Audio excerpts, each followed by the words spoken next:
Hi ಸ್ನೇಹಿತರೆ, ಎಲ್ಲರಿಗೂ ನಮಸ್ಕಾರ. ಸ್ನೇಹಿತರೆ, ಇವತ್ತು ನಾನು ಒಂದು ಟೊಮೊಟೊ ದೋಸೆನ ಮಾಡೋದನ್ನು ಯಾವ ರೀತಿ ಮಾಡ್ತೀನಿ ಅಂತ ಇವತ್ತು ನಾನು ನಿಮಗೆ ತೋರಿಸ್ಕೊಡ್ತೀನಿ. ಸ್ನೇಹಿತರೆ, ಡೈಲಿ ನಾವು ಅದೇ ದೋಸೆನ ತಿಂತಾನೆ ಇರ್ತೀವಿ ಅಲ್ವಾ?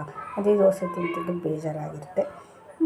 ತುಂಬ ಸಿಂಪಲ್ ಅಂದರೆ ಭಾಳ ಸಿಂಪಲ್ಲು ಸ್ನೇಹಿತರೆ. ನಾವು ದೋಸೆಗಂತ ಹಿಟ್ಟು ಮಾಡಿಟ್ಕೊಂಡಿರ್ತೀವಲ್ಲ, ಅದೇ ಹಿಟ್ಟಿಗೆ ಸ್ವಲ್ಪ ನಾನು ಇಂಗ್ರೀಡಿಯೆಂಟ್ಸ್ನ ಮಿಕ್ಸಿಲಿ ರುಬ್ಬಿಟ್ಟು ಹಾಕಿ ದೋಸೆ ಮಾಡಿ ತೋರಿಸ್ತೀನಿ. ಅದೇ ಟೊಮೊಟೊ ದೋಸೆ ಸ್ನೇಹಿತರೆ. ಸಿಂಪಲ್ ಆಗಿರೋವಂಥ ಈ ಟೊಮೊಟೊ ದೋಸೆನ ನೀವು ಮನೆಯಲ್ಲಿ ಆರಾಮಾಗಿ ಮಾಡ್ಕೋಬೋದು. ಟೇಸ್ಟೂ ಬೇರೆ ಇರುತ್ತೆ ಸ್ನೇಹಿತರೆ. ದಿನ ಅದೇ ದೋಸೆ ತಿನ್ನೋಕ್ಕೂ ನಮಗೂ ಬೇಜಾರಾಗಿರ್ತಲ್ಲ, ಈ ಮಕ್ಕಳಿಗೆ, ದೊಡ್ಡವರಿಗೆ, ನಮಗೆ ಎಲ್ಲರಿಗೂ ಈ ಸ್ಪೆಷಲ್ ಆಗಿರೋವಂಥ ಈ ಟೊಮೊಟೊ ದೋಸೆನ ನಾನಿವತ್ತು ಮಾಡಿ ತೋರಿಸ್ತಾಯಿದ್ದೀನಿ. ಇದಕ್ಕೆ ಏನೇನು ಬೇಕು ಅಂತ ನೋಡಿ ಸಿಂಪಲ್ಲಾಗಿ ಟೊಮೊಟೊ ದೋಸೆ ನೋಡಿ ಸ್ನೇಹಿತರೆ. ಸಿಂಪಲ್ಲಾಗಿ ನಾನು ಟೊಮೊಟೊ ಹಣ್ಣು ತೊಗೊಂಡಿದ್ದೀನಿ, ಆಮೇಲೆ ಈರುಳ್ಳಿ ತೊಗೊಂಡಿದ್ದೀನಿ, ಬ್ಯಾಡಗಿ ಮೆಣಸಿನ್ಕಾಯಿ ತೊಗೊಂಡಿದ್ದೀನಿ, ಸ್ವಲ್ಪ ಜೀರಿಗೆ ತೊಗೊಂಡಿದ್ದೀನಿ, ಆಮೇಲೆ ಬೆಳ್ಳುಳ್ಳಿ ತೊಗೊಂಡಿದ್ದೀನಿ ಸ್ನೇಹಿತರೆ. ಇದೆಲ್ಲ ಒಳ್ಳೆಯದೇ, ಟೊಮೊಟೊ ಹಣ್ಣು ಹಾಕೋದ್ರಿಂದ ಒಳ್ಳೆಯದು. ಆಮೇಲೆ ಈರುಳ್ಳಿ ಹಾಕೋದ್ರಿಂದ ಜೀರ್ಣಕ್ರಿಯೆ, ಜೀರಿಗೆ ಹಾಕೋದ್ರಿಂದನೂ ಗ್ಯಾಸ್ಟ್ರಿಕ್ಕಿಗೆ ಪ್ರಾಬ್ಲಮ್ ಆಗೋಲ್ಲ. ಇದು ಒಣಮೆಣಸಿನ್ಕಾಯಿ, ಅಷ್ಟೊಂದು ಖಾರ ಇರೋಲ್ಲ. ನಿಮ್ಗೆ ಎಷ್ಟು ಬೇಕೋ ಅಷ್ಟು ಒಣಮೆಣಸಿನ್ಕಾಯಿನ ನೀವು ಹಾಕ್ಕೋಬೋದು. ಆಮೇಲೆ ಬೆಳ್ಳುಳ್ಳಿ ತಿನ್ನೋದ್ರಿಂದ ಆರೋಗ್ಯಕ್ಕೆ ತುಂಬ ಒಳ್ಳೆಯದು ಸ್ನೇಹಿತರೆ. ಇದು ಗ್ಯಾಸ್ಟ್ರಿಕ್ ಪ್ರಾಬ್ಲಮ್ಮು ಆಗೋದಿಲ್ಲ, ಜೀರ್ಣಕ್ರಿಯೆಗೆ ಇದು ಒಳ್ಳೆಯದು. ಹಾಗಾಗಿ ಟೊಮೊಟೊ ಹಣ್ಣು, ಈರುಳ್ಳಿ, ಜೀರಿಗೆ, ಬೆಳ್ಳುಳ್ಳಿ, ಒಣಮೆಣಸಿನ್ಕಾಯಿ ಇಷ್ಟು ಹಾಕಿಬಿಟ್ಟು ನಾನು ಮಿಕ್ಸಿಲಿ ರುಬ್ಕೊಂಬರ್ತೀನಿ ಸ್ನೇಹಿತರೆ. ರುಬ್ಕೊಂಬಂದಮೇಲೆ ನಾನು ಟೊಮೊಟೊ ದೋಸೆನ ಯಾವ ರೀತಿ ಮಾಡ್ತೀನಿ ಅಂತ ನಾನು ನಿಮಗೆ ತೋರಿಸ್ಕೊಡ್ತೀನಿ ಸ್ನೇಹಿತರೆ. ಹಾಗಿದ್ರೆ ಬನ್ನಿ ಸ್ನೇಹಿತರೆ, ಇವಾಗ ನಾನು ಮಿಕ್ಸಿಲಿ ಇಷ್ಟು ಸಾಮಗ್ರಿಗಳನ್ನು ಮಿಕ್ಸಿ ಮಾಡ್ಕೊಂಬಿಟ್ಟು ಬರ್ತೀನಿ. ನೋಡಿ ಸ್ನೇಹಿತರೆ, ಇವಾಗ ನಾನು ತೋರಿಸಿರೋಂಥ ಸಾಮಗ್ರಿಗಳನ್ನೆಲ್ಲ ನಾನು ಮಿಕ್ಸಿಗೆ ಹಾಕ್ಕೊಂಬಂದಿದ್ದೀನಿ. ಟೊಮೊಟೊ ಹಣ್ಣು, ಈರುಳ್ಳಿ, ಒಣಮೆಣಸಿನ್ಕಾಯಿ, ಜೀರಿಗೆ, ಬೆಳ್ಳುಳ್ಳಿ ಇಷ್ಟನ್ನು ನಾನು ನೀರು ಹಾಕ್ತೇನೆ ಮಿಕ್ಸಿಯಲ್ಲಿ ಚೆನ್ನಾಗಿ ರುಬ್ಕೊಂಡಿದ್ದೀನಿ. ಈ ರುಬ್ಕೊಂಡಿರೋ ಪೇಸ್ಟನ್ನು ನಾವು ನಮ್ಮ ದೋಸೆ ಹಿಟ್ಟು ಮಾಡಿಟ್ಕೊಂಡಿರ್ತೀವಲ್ಲ, ಮಾಮೂಲು ದೋಸೆ ಹಿಟ್ಟು ನಾವು ಮಾಡಿಟ್ಕೊಂಡಿರ್ತೀವಲ್ಲ, ಆ ದೋಸೆ ಹಿಟ್ಟಿಗೆ ಈ ಪೇಸ್ಟು, ಈ ಮಿಕ್ಸಿ ಪೇಸ್ಟನ್ನು ನಾವು ಮನೇಲೇ ಮಾಡಿಟ್ಕೊಂಡಿರೋವಂಥ ದೋಸೆ ಹಿಟ್ಟಿಗೆ ಇದನ್ನು ಹಾಕಿ ಕಲಿಸ್ಬಿಟ್ಟು ಯಾವ ರೀತಿ ದೋಸೆ ಮಾಡೋದು ಅಂತ ನಾನು ನಿಮಗೆ ತೋರಿಸ್ಕೊಡ್ತೀನಿ ಸ್ನೇಹಿತರೆ. ಈಗ ಈ ಪೇಸ್ಟನ್ನು ನಾನು ಈ ದೋಸೆ ಹಿಟ್ಟಿಗೆ ಹಾಕ್ತೀನಿ. ನೋಡಿ ಸ್ನೇಹಿತರೆ, ಈ ಪೇಸ್ಟನ್ನು ನಾನು ದೋಸೆ ಹಿಟ್ಟಿಗೆ ಹಾಕಿ ಚೆನ್ನಾಗಿ ಕಲಿಸ್ತಾಯಿದ್ದೀನಿ. ಚೆನ್ನಾಗಿ ಮಿಕ್ಸಿ ಮಾಡ್ಕೋಬೇಕು ಸ್ನೇಹಿತರೆ. ಇದು ಮಿಕ್ಸಿದೆಲ್ಲ ಪೇಸ್ಟು ಕ್ಲೀನಾಗಿ ನಾವು ದೋಸೆ ಹಿಟ್ಟಿಗೆ ಚೆನ್ನಾಗಿ ಕಲಿಸ್ಕೋಬೇಕು. ಚೆನ್ನಾಗಿ ನಾವು ಕ್ಲೀನಾಗಿ ಮಿಕ್ಸ್ ಮಾಡ್ಕೊಂಡ್ಬಿಟ್ಟು ತುಂಬ ಚೆನ್ನಾಗಿ ನಾವು ಕ್ಲೀನಾಗಿ ಮಿಕ್ಸ್ ಮಾಡೋದ್ರಿಂದ ದೋಸೆ ತುಂಬ ಚೆನ್ನಾಗಿ ಬರುತ್ತೆ. ಆಮೇಲೆ ರುಚಿಗೆ ತಕ್ಕಷ್ಟು ಉಪ್ಪನ್ನು ನಾನು ಹಾಕ್ತೀನಿ. ಮೊದಲೇ ಹಿಟ್ಟಲ್ಲಿ ಉಪ್ಪಿಟ್ಟು ಇನ್ನು ಸ್ವಲ್ಪ ಉಪ್ಪು ಹಾಕಿದ್ದೀನಿ. ಇವಾಗ ಚೆನ್ನಾಗಿ ಅದನ್ನು ಕೂಡ ಕಲಿಸ್ಕೊತಾ ಇದ್ದೀನಿ. ನೋಡಿ, ಒಣಮೆಣಸಿನ್ಕಾಯಿ ಹಾಕಿರೋದ್ರಿಂದ, ಈ ಟೊಮೊಟೊ ಹಣ್ಣು ಹಾಕಿರೋದ್ರಿಂದ ಈ ಥರ ರೆಡ್ ಕಲರ್ ಬಂದಿದೆ. ದೋಸೆ ಹಾಕ್ದಾಗಂತೂ ಇನ್ನೂ ಚೆನ್ನಾಗಿ ಕಲರ್ ಬರುತ್ತೆ, ತುಂಬ ಚೆನ್ನಾಗಿ ದೋಸೆ ಬರುತ್ತೆ ಸ್ನೇಹಿತರೆ.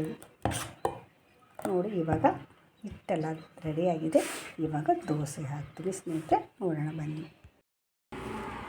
ಸ್ನೇಹಿತರೆ. ನೋಡಿ, ಇವಾಗ ಪ್ಯಾನ್ ಕಾದಿದೆ. ಈಗ ಚೆನ್ನಾಗಿ ನಾನು ಒಂದು ಟಿಶ್ಯೂ ಪೇಪರಲ್ಲಿ ಕ್ಲೀನಾಗಿ ಒರೆಸ್ಕೊಂಡ್ಬಿಟ್ಟು ಇವಾಗ ನಾನು ಮಿಕ್ಸಿ ಮಾಡ್ಕೊಂಡಿರುವಂಥ ಟೊಮೊಟೊ ಪೇಸ್ಟೆಲ್ಲ ಕ್ಲೀನಾಗಿ ನಾನು ದೋಸೆ ಹಿಟ್ಟಿಗೆ ಹಾಕಿ ಇವಾಗ ದೋಸೆನ ಹಾಕ್ತಾಯಿದ್ದೀನಿ. ತುಂಬ ಸಿಂಪಲ್ಲಾಗಿ ಮಾಡ್ಕೊಳ್ಳೋವಂಥ ದೋಸೆ, ತುಂಬ ಟೇಸ್ಟಿಯಾಗಿ ಬರುತ್ತೆ.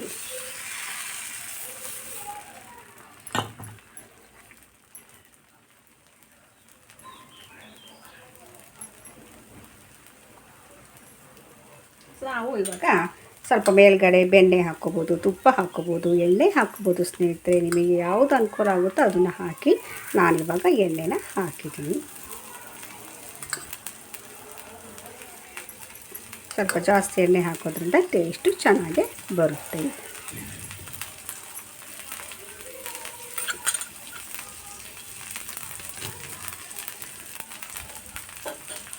ಭಾಳ ಸಿಂಪಲ್ ಆಗಿರುವಂಥ ದೋಸೆ.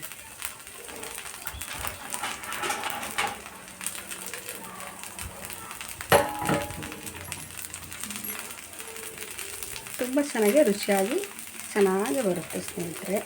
ಚೆನ್ನಾಗಿ ಇದು ಸ್ವಲ್ಪ ಆಗಬೇಕು. ಆಗಲಿ, ಮಕ್ಕಳಿಗೆ ತುಂಬ ಚೆನ್ನಾಗಿ, ನಾವು ಡೈಲಿ ದೋಸೆ ತಿಂದು ಬೇಜಾರಾಗಿರ್ತೀವಲ್ಲ, ಆವಾಗ ಈ ಥರ ಟೊಮೆಟೊ ದೋಸೆನ ಮಾಡಿಕೊಡೋದ್ರಿಂದ ಮಕ್ಕಳಿಗಾಗಲಿ ದೊಡ್ಡವರಿಗಾಗಲಿ ನಮಗೂ ಸಹ ಇದು ತುಂಬಾ ಇಷ್ಟ ಆಗುತ್ತೆ ಸ್ನೇಹಿತರೆ. ತುಂಬ ಚೆನ್ನಾಗಿ ಟೇಸ್ಟ್ ಅಂತೂ ಅದ್ಭುತ ಸ್ನೇಹಿತರೆ. ಚಟ್ನಿನೂ ಬೇಡ, ಆಲೂಗಡ್ಡೆ ಪಲ್ಯನೂ ಬೇಡ, ಏನು ಬೇಡ ಸ್ನೇಹಿತರೆ. ಆರಾಮಾಗಿ ನಾವು ಬರೀ ದೋಸೆ ಒಂದೇ ನಾವು ತಿನ್ಬೋದು ನೋಡಿ. ಇವಾಗ ನಾನು ತಿರ್ಸಿ ಹಾಕ್ತೀನಿ ನೋಡಿ ಯಾವ ರೀತಿ ಕಲರ್ ಬಂದಿದೆ ಅಂತ. ನೋಡಿರಿ ಎಷ್ಟು ಕೆಂಪಿಗೆ ಎಷ್ಟು ಸಖತ್ತಾಗಿ ಬಂದಿದೆ ನೋಡಿ. ಟೊಮೊಟೊ ಹಣ್ಣು ಒಣಮೆಣಸಿನ್ಕಾಯಿ ಎಲ್ಲ ಹಾಕಿರೋದ್ರಿಂದ ಕಲರು ಮಾತ್ರ ತುಂಬ ಟೇಸ್ಟಿಯಾಗಿ ಸೂಪರಾಗಿ ಬಂದಿದೆ ಸ್ನೇಹಿತರೆ. ಈ ಥರ ಮಾಡಿಕೊಂಡು ನೀವು ನಿಮ್ಮ ಮನೇಲಿ ಟೊಮೊಟೊ ದೋಸೆನ ತಿನ್ನಿರಿ ಸ್ನೇಹಿತರೆ.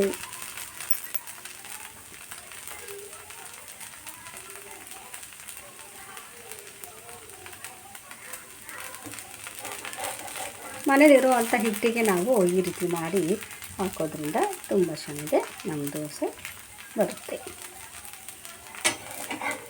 ಇದಕ್ಕೆ ಚಟ್ನಿ ಜೊತೆಲೂ ನಾವು ಈ ದೋಸೆನ ತಿನ್ಬೋದು.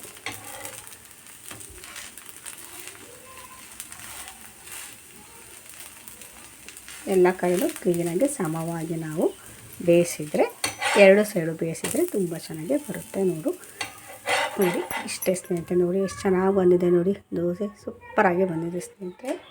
ಇವಾಗ ನಾನು ತಟ್ಟೆಗೆ ಹಾಕ್ಕೊಳ್ತಾಯಿದ್ದೀನಿ. ನಾನಿವಾಗ ತಟ್ಟೆಗೆ ಹಾಕ್ಕೊತಾ ಇದ್ದೀನಿ. ಇವಾಗ ಇನ್ನೊಂದು ದೋಸೆನ ಮಾಡಿ ತೋರಿಸ್ತೀನಿ. ತುಂಬ ಸಿಂಪಲ್ ಸ್ನೇಹಿತರೆ, ಮನೆಯಲ್ಲಿ ಆರಾಮಾಗಿ ಮಾಡ್ಬೋದು.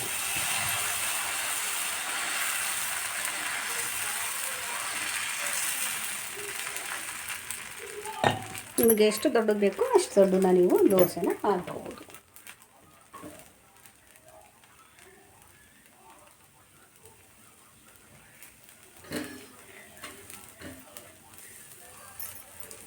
ಇವಾಗ ನಾನು ಸ್ವಲ್ಪ ಎಣ್ಣೆನ ಹಾಕ್ತಾಯಿದ್ದೀನಿ. ನಾನು ಸ್ವಲ್ಪ ಜಾಸ್ತಿನೇ ಎಣ್ಣೆನ ಹಾಕ್ತೀನಿ, ಟೇಸ್ಟ್ ಚೆನ್ನಾಗಿರುತ್ತೆ.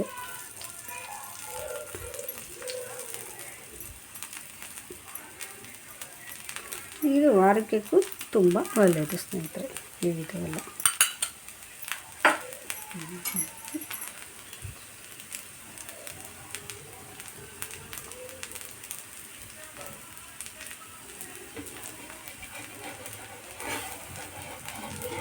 ಇದು ಸ್ವಲ್ಪ ಭಾಳ ನಿಧಾನವಾಗಿ ನಾವು ದೋಸೆನ ಬಿಡಿಸ್ಬೇಕು, ಇಲ್ಲ ಅಂದರೆ ಇದು ಹಂಚಿಗೆ ಹತ್ಕೊಂಡ್ಬಿಡುತ್ತೆ.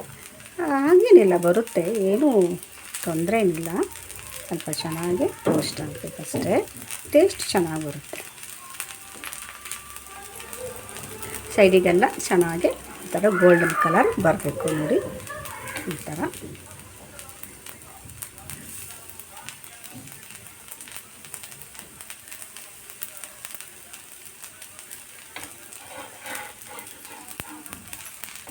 ಜಸ್ಟ್ ಈ ಥರ ನಾವು ತಿರ್ಸಿಟ್ಕೊಂಡ್ರೆ ಆಯಿತು.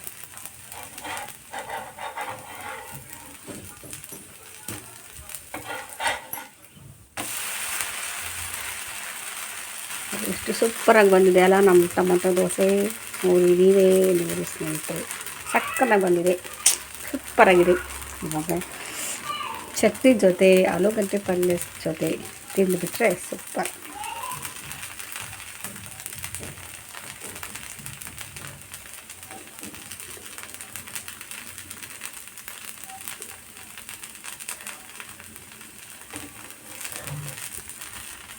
ನೋಡಿ ಎಷ್ಟು ಚೆನ್ನಾಗಿ ಬಂದಿದೆ ನೋಡಿ, ಕಲರ್ ನೋಡಿ ಸಕ್ಕತ್ತಾಗಿ ಬಂದಿದೆ.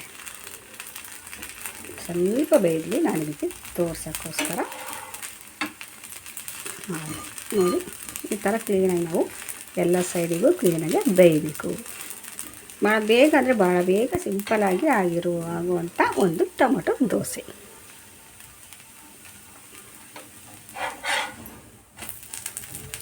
ಸ್ನೇಹಿತರೆ, ಸೂಪರಾಗಿರುವಂಥ ಟೊಮೊಟೊ ದೋಸೆನ ಇವತ್ತು ನಾನು ನಿಮಗೆ ಯಾವ ರೀತಿ ಮಾಡಿದ್ದೀನಿ ಅಂತ ತೋರಿಸ್ಕೊಡ್ತಾಯಿದ್ದೀನಿ.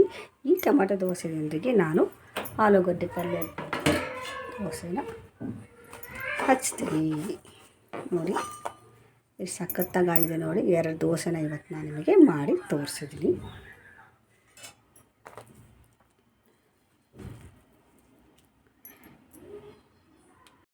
ನೋಡಿ ಸ್ನೇಹಿತರೆ, ಇವಾಗ ನಾನು ಟೊಮೆಟೊ ದೋಸೆನ ಟೇಸ್ಟ್ ಮಾಡಿ ನೋಡ್ತೀನಿ. ಸೂಪರಾಗಿದೆ ಸ್ನೇಹಿತರೆ, ಸೂಪರಾಗಿ ಬಂದಿದೆ ಸ್ನೇಹಿತರೆ. ಭಾಳ ಚೆನ್ನಾಗಿದೆ, ಅಂದರೆ ತುಂಬ ಚೆನ್ನಾಗಿ ಬಂದಿದೆ ದೋಸೆ. ನೀವು ಇದೇ ರೀತಿ ದೋಸೆನ ಮಾಡಿ ನಿಮ್ಮ ಮನೇಲಿ ಟೇಸ್ಟ್ ಮಾಡಿ ಸ್ನೇಹಿತರೆ. ನೋಡಿದರೆ ಸ್ನೇಹಿತರೆ, ಈ ವಿಡಿಯೋ ನಿಮಗೆ ಇಷ್ಟ ಆದಲ್ಲಿ ದಯವಿಟ್ಟು ಸಪೋರ್ಟ್ ಮಾಡಿ, ಸಬ್ಸ್ಕ್ರೈಬ್ ಆಗೋದಂತೂ ಮರಿಬೇಡಿ ಸ್ನೇಹಿತರೆ. ಎಲ್ಲರಿಗೂ ಬಾಯ್, ನಮಸ್ಕಾರ.